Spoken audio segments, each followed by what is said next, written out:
Bem, então, vamos lá. Estado laico e laicidade é o mesmo termo, significam a mesma coisa. Quando eu estou falando de Estado laico e laicidade, é a mesma coisa, que significa tão somente a separação do Estado da religião. Estado como sendo o poder estatal, poder temporal, o secularismo, o mundo material, que é distinto do poder religioso, que trata da nossa relação transcendental do ser humano com a divindade, a busca de relacionamento com Deus. Como diz Agostinho de Hipona, né? O bispo africano, né?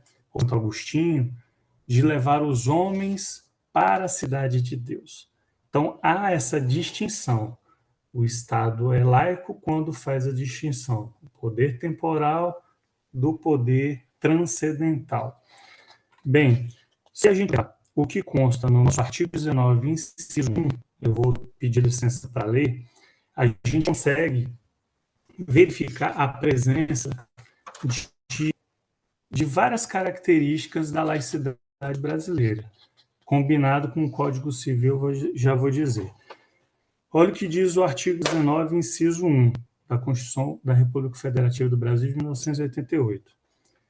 É vedado à União, aos Estados, ao Distrito Federal e aos municípios estabelecer...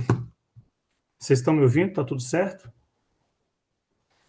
Às vezes eu estou falando aqui... Conseguimos te ouvir, Ok, peço desculpa. e ver também o slide. Tudo certo, doutor. Tá bem, obrigado. Estabelecer é vedado ao Estado, né? União, Estados, ao Distrito Federal e municípios. Estabelecer cultos religiosos ou igrejas subvencionados, embaraçar-lhes o funcionamento ou manter com eles ou seus representantes relações de dependência ou aliança, ressalvada na forma da lei a colaboração de interesse público. Veja só, quando recortamos esse dispositivo, eu pego aqui a primeira parte, é vedado estabelecer cultos religiosos ou igrejas subvencionados, você já vê aqui o princípio da separação do Estado e da religião. Se é vedado estabelecer cultos ou igrejas subvencionados, se é vedado ao Estado, você já está separando, ok? Implicitamente, nós já vemos a característica da benevolência e da interação entre as religiões, que não há aqui um destaque a uma religião específica. Então, já temos a igual consideração. E essa benevolência em relação a todas elas. E de forma explícita, no final do texto, né, a colaboração de interesse público. Então, nós já vemos aqui as características da laicidade brasileira.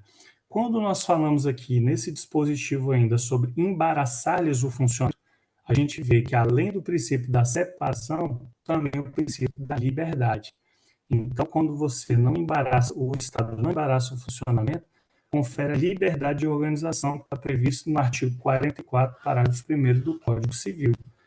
Eu posso fazer aqui para ficar bem claro para todos. São livres a criação, a organização, a estrutura interna e o funcionamento das organizações religiosas, sendo vedado, novamente, ao poder público negar-lhe reconhecimento ou registro dos atos constitutivos e necessários ao funcionamento. Então, ou seja, se os adeptos buscarem o registro, né, da sua religião, o Estado basta reconhecer. A gente busca, né, as religiões, as organizações religiosas buscam esse